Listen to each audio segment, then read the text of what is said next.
Dans l'ombre de Gotham, un rire résonne.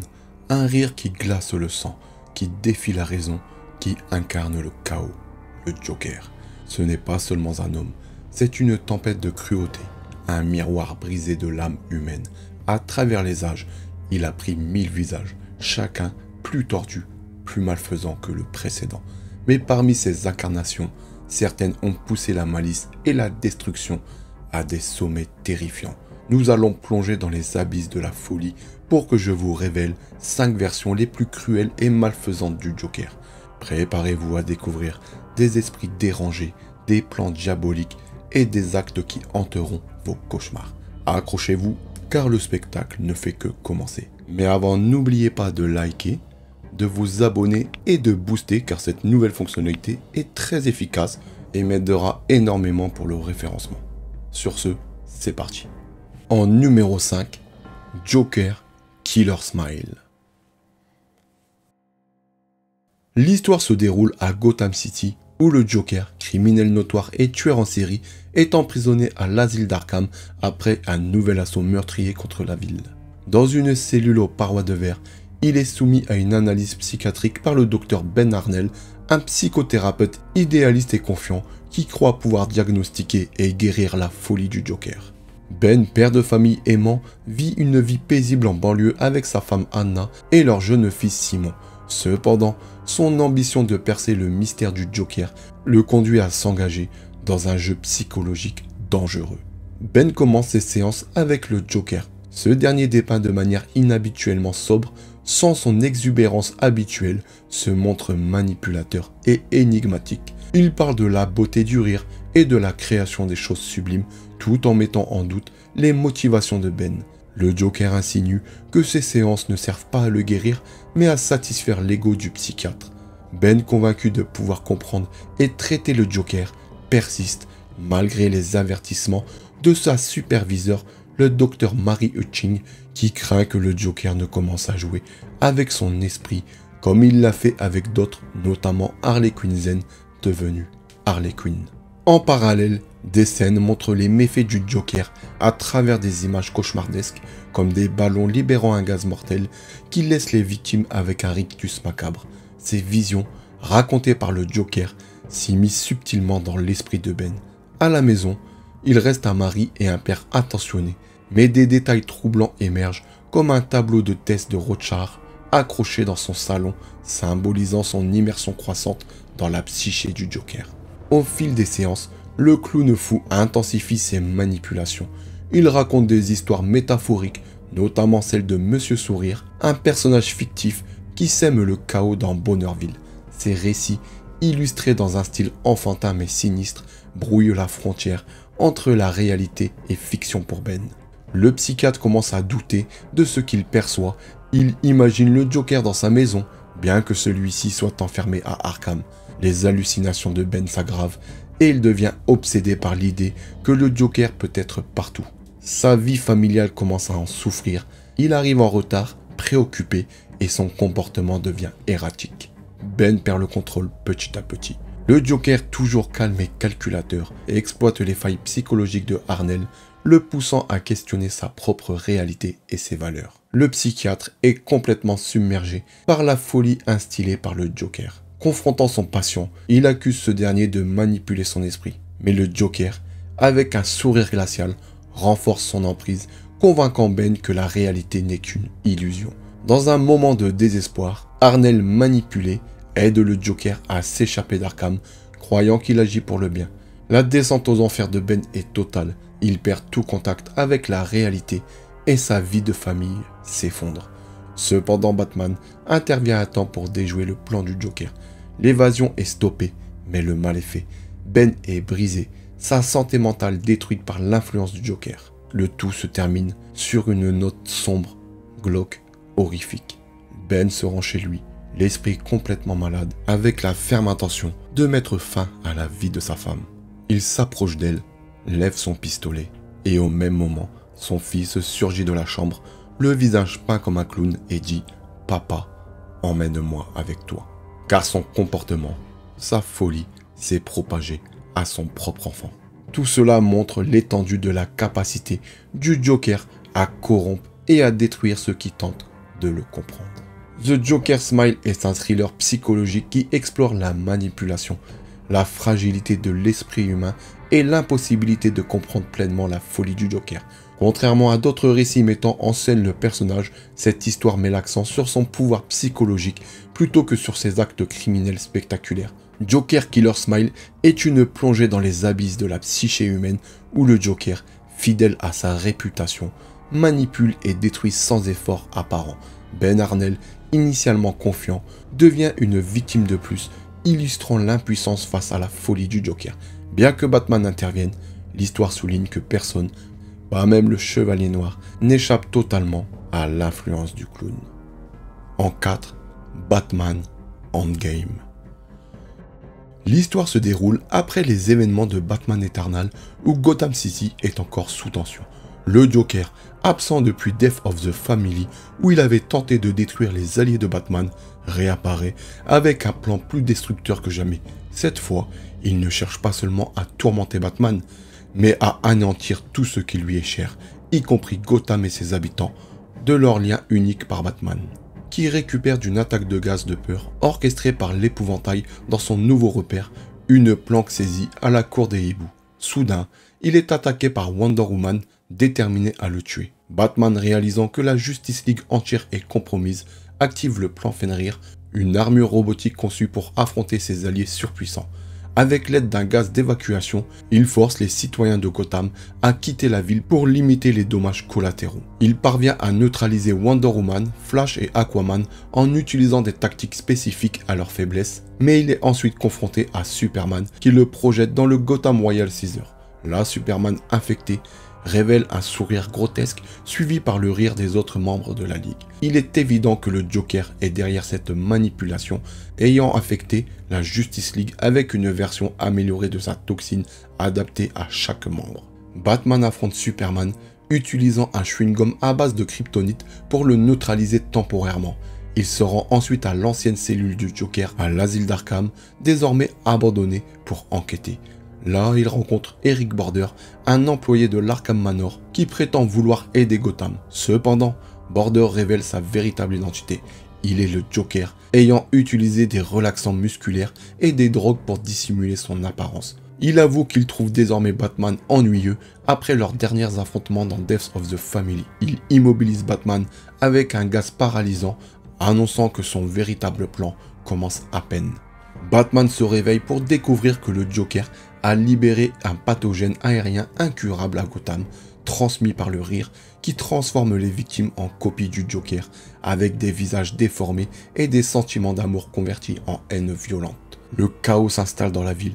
Batman se rend à l'hôpital presbytérien de Gotham pour enquêter sur le premier cas d'infection où il trouve Joe Chill, l'assassin de ses parents, infecté par le virus. Le Joker a recréé la nuit du meurtre des Wayne, révélant qu'il connaît l'identité de Batman, Bruce Wayne. Pendant ce temps, le commissaire James Gordon découvre des images suggérant que le Joker existe depuis des décennies, voire des siècles, avant sa première rencontre avec Batman. Gordon confronte le Joker, le blesse mortellement par balle, mais ce dernier se relève, révélant des capacités de régénération et attaque Gordon avec une hache. Batman, contacté par Gordon, entend le Joker répondre au téléphone « Bonjour Bruce ». Batman trouve Gordon gravement blessé, une hache plantée dans la poitrine. James, infecté, attaque Batman, mais Julia Pennyworth, la fille d'Alfred, intervient pour le neutraliser. Avec l'aide de Nightwing, Batman découvre que le Joker utilise un sérum de régénération extrait d'une substance rare appelée Dionysium, présente dans sa colonne vertébrale. Ils apprennent également que Paul Decker, un génie en technologie régénérative, a été libéré sous la garde d'Eric Border, le Joker, un an plus tôt. Le Chevalier Noir confronte Decker, qui révèle que le virus est l'inverse du sérum de guérison du Joker et que ce dernier pourrait être immortel, car des images de lui semblent remonter à travers l'histoire de Gotham. Decker, croyant pouvoir devenir immortel, s'injecte un sérum fourni par le Joker, mais il meurt. Julia découvre que les infectés mourront dans les 24 heures si aucun antidote n'est trouvé. Désespéré, Batman se tourne vers la cour des hiboux pour obtenir des réponses sur l'immortalité supposée du Joker. La cour des hiboux refuse d'aider Batman, mais ils confrontent leur assassin Talon, Urian Boone, qui a survécu depuis les débuts de Gotham. Boone confirme que le Joker semble exister depuis des siècles. Pendant ce temps, le clown criminel, grâce à ses capacités de régénération, survit à une nage périlleuse pour atteindre la Batcave où il coupe la main d'Alfred et s'empare des trophées de Batman. Il organise une parade macabre à travers Gotham, exhibant ses trophées devant les citoyens affectés. Batman, déterminé à sauver Gotham, rallie ses alliés Nightwing, Batgirl, Red Hood, etc. et de manière inattendue, plusieurs de ses ennemis comme le Pingouin et Bane pour combattre le Joker. Cette alliance improbable vise à protéger la vie qu'ils partagent tous. Le Joker, voyant cette union, prépare son meilleur tour. Le moment fatidique arrive où Batman et ses alliés affrontent le Joker, mais ils sont neutralisés par un gaz mortel. Le Joker démasque Batman, révélant que Nightwing jouait le rôle de Batman pour le distraire, tandis que le vrai Batman explorait les grottes sous Gotham, où le Joker est tombé à la fin de Death of the Family. Là, l'homme chauve-souris découvre une grotte piégée par des explosifs et contenant une source de Dionysium, la substance qui confère au Joker ses capacités de régénération. Dans un combat brutal, Batman et le Joker s'affligent des blessures graves. Le Chevalier Noir injecte au Joker un bloqueur de réponse immunitaire, révélant que ce dernier n'est pas vraiment immortel, mais dépend du Dionysium. Alors que le Joker tente de poignarder Batman, le Chevalier Noir le pousse dans la trajectoire d'une stalactite tombante qui brise la colonne vertébrale du Joker. Incapable d'atteindre la source de Dionysium, le Joker est immobilisé. Alors que la grotte s'effondre, Batman révèle qu'il a donné des petites doses de Dionysium à ses alliés pour les protéger du virus et qu'il a récupéré assez de substances pour que Julia puisse créer un antidote pour Gotham. Le Joker, vaincu, reste avec Batman alors que la grotte s'effondre sur eux. Cependant, Julia utilise le Dionysium pour créer un antidote sauvant Gotham du virus. Quant à Alfred, il refuse de faire rattacher sa main, déclarant qu'il n'a plus personne à servir, suggérant que Batman pourrait être mort. L'histoire se termine sur une note ambiguë, laissant planer le doute sur le sort de Batman et du Joker, bien que l'arc suivant, Super Heavy, révèle que Bruce Wayne a survécu, mais a temporairement perdu ses souvenirs de Batman. Endgame explore les relations toxiques entre Batman et le Joker, présentées comme une lutte existentielle où le clown fou, voyant Batman comme son complément, réagit avec fureur à ce qu'il perçoit comme un rejet. Le ton est résolument sombre, plongé dans des moments d'horreur psychologique qui amplifient l'intensité du comics. L'histoire joue sur l'idée que le Joker pourrait être une entité presque mythologique liée à Gotham depuis des siècles, bien que cette immortalité soit finalement expliquée par le Dionysium. En numéro 3, Batman The Killing Joke. L'histoire s'ouvre avec Batman rendant visite au Joker à l'asile d'Arkham dans l'espoir de comprendre son ennemi et peut-être de mettre fin à leur cycle de violence. Cependant, il découvre que le Joker dans la cellule n'est qu'un imposteur, le vrai ayant déjà orchestré son évasion. Pendant ce temps, le Joker se rend dans une fête foraine abandonnée qu'il achète via un prête-nom. Il transforme cet endroit lugubre en un théâtre macabre pour son plan.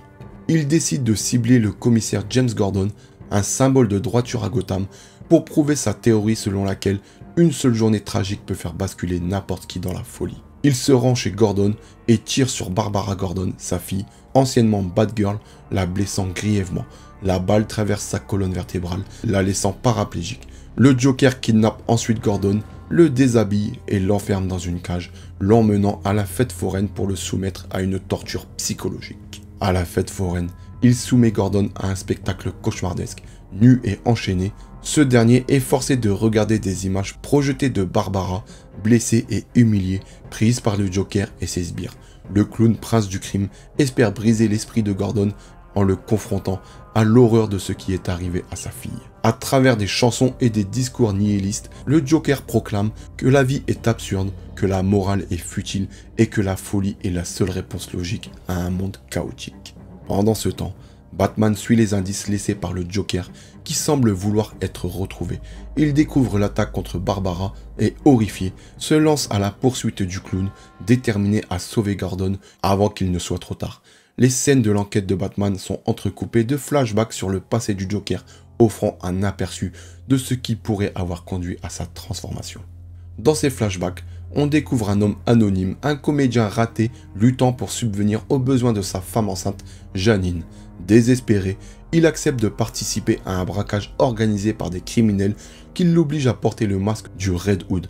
Le braquage qui a lieu dans une usine chimique tourne mal lorsque Batman intervient. Pris au piège, l'homme saute dans une cuve de produits chimiques pour échapper à Batman, ce qui le défigure et blanchit sa peau, lui donnant son apparence iconique du Joker. Peu avant le braquage, il apprend que Janine et leurs futurs enfants sont morts dans un accident domestique, ce qui brise définitivement son esprit. Bien que cette histoire offre une explication possible, le Joker lui-même admet qu'il n'est pas sûr de ce qui s'est réellement passé, préférant une version floue de son passé. Ces flashbacks, bien que tragiques, ne cherchent pas à rendre le Joker sympathique, mais à montrer comment un homme ordinaire pourrait basculer dans la folie après une série de malheurs. Le Chevalier Noir arrive à la fête foraine et libère Gordon, qui malgré les horreurs qu'il a subies, reste mentalement intact. Il insiste pour que Batman arrête le Joker dans les règles, prouvant que le plan du Joker a échoué. Gordon n'a pas sombré dans la folie. Furieux, le Joker affronte Batman dans un combat physique et verbal. Il tente de convaincre l'homme chauve-souris que leur lutte est futile, que la vie est une blague cruelle et que Batman lui-même est aussi brisé que lui. Dans un moment surprenant, Batman propose au Joker à l'aider de se réhabiliter, reconnaissant que leur cycle de violence ne peut continuer indéfiniment. Le clown du crime, après un silence, refuse l'offre en riant, racontant une blague sur deux fous essayant de s'échapper d'un asile. La blague, qui compare leur situation à celle de deux fous, fait rire Batman, un rare moment de connexion entre les deux ennemis. Alors que les sirènes de police approchent, le tout se termine sur une image ambiguë.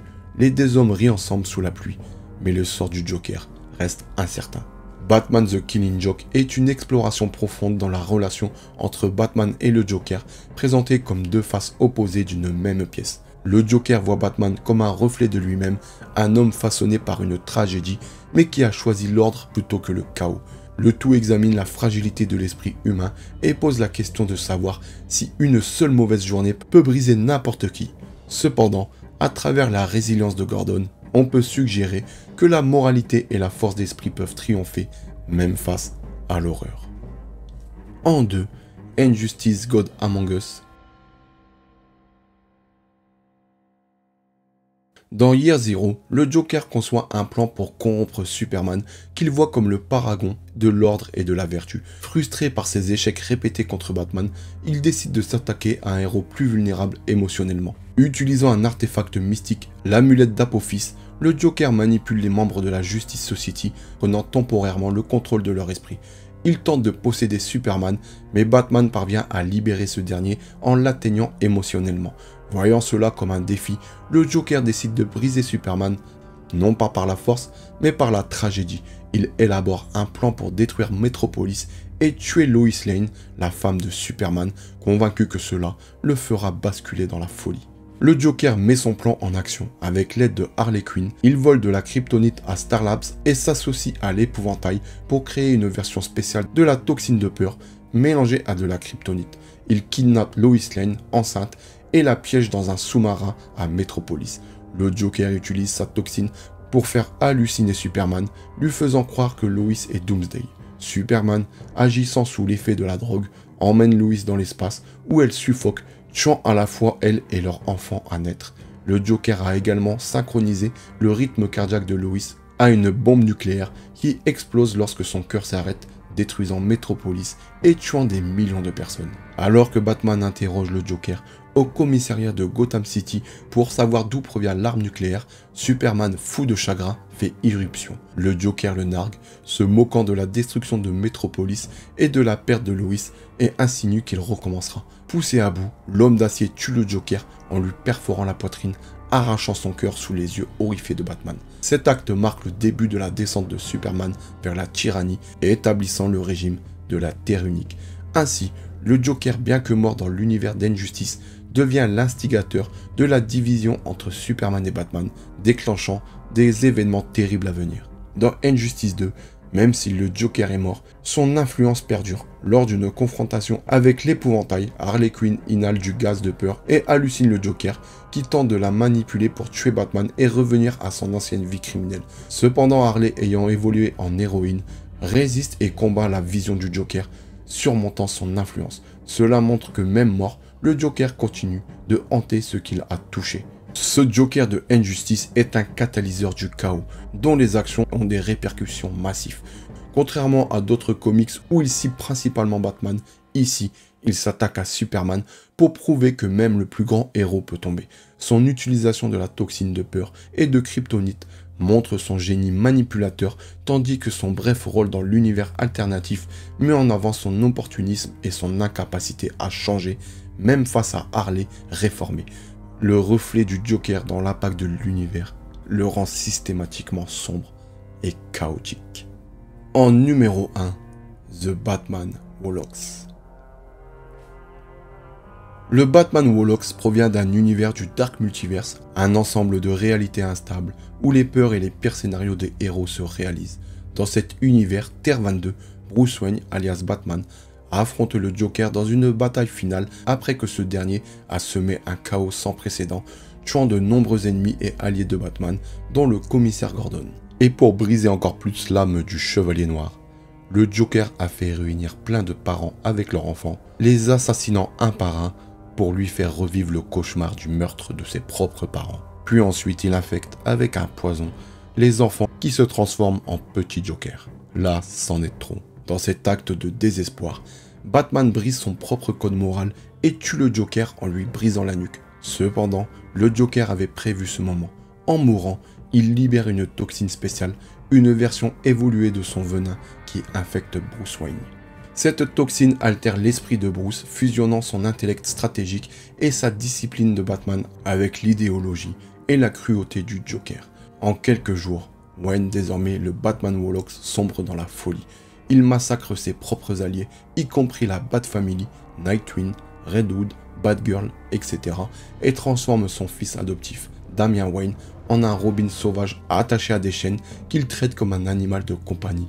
Il tue également la plupart des super-vilains de son monde, devenant le maître incontesté de Gotham, puis de sa planète qu'il plonge dans le chaos. Dans Dark Knight Metal 2017-2018, le Batman Wolox devient l'un des principaux lieutenants de Barbatos, une entité démoniaque du Dark Multiverse cherchant à conquérir le multiverse principal.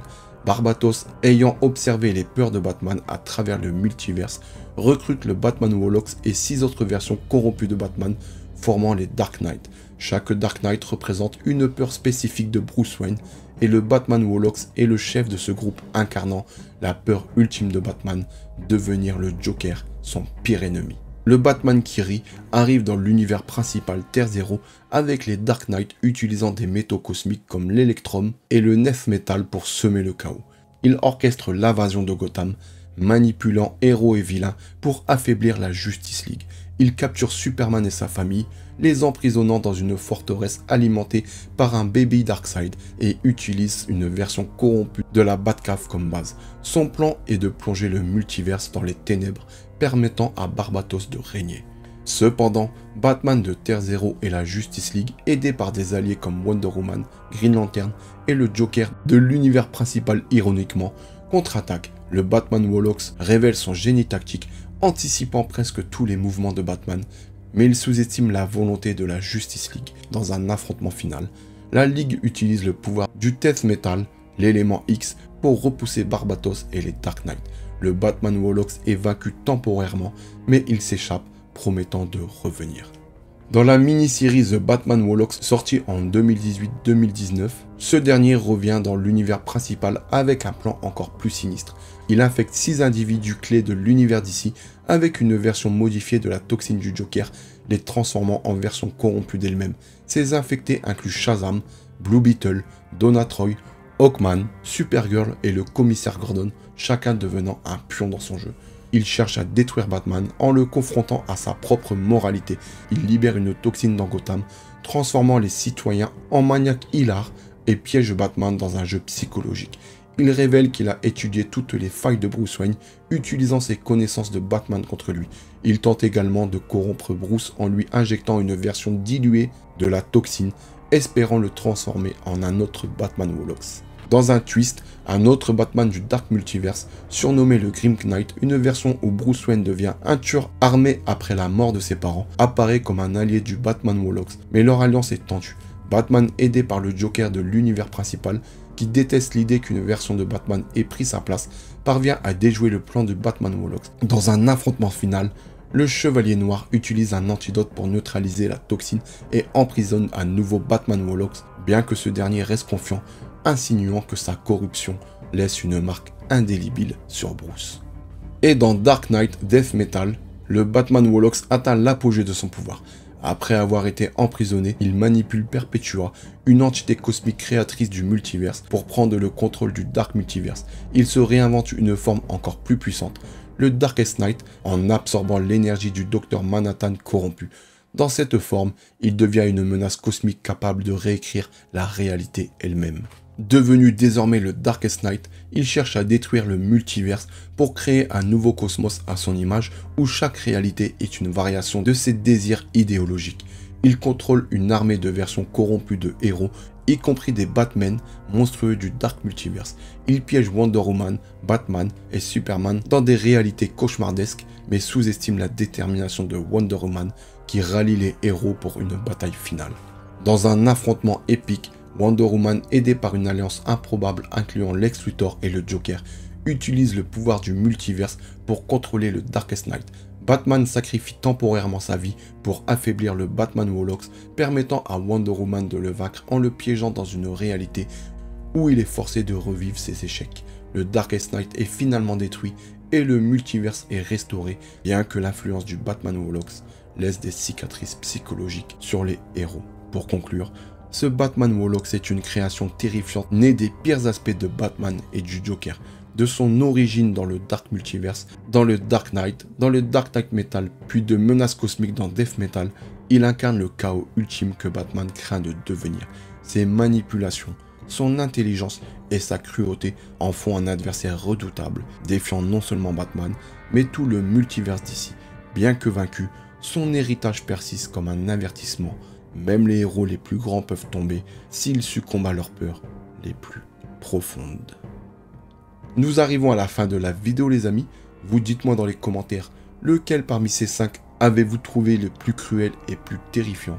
Pour ma part, même si je les mets en 5e, l'histoire qui m'a le plus parlé, c'est celle avec Ben Arnell, puisque c'est très terre à terre et la manipulation pourrait arriver à énormément de gens.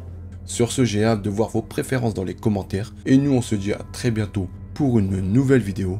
En attendant, prenez soin de vous et de vos familles. Peace out.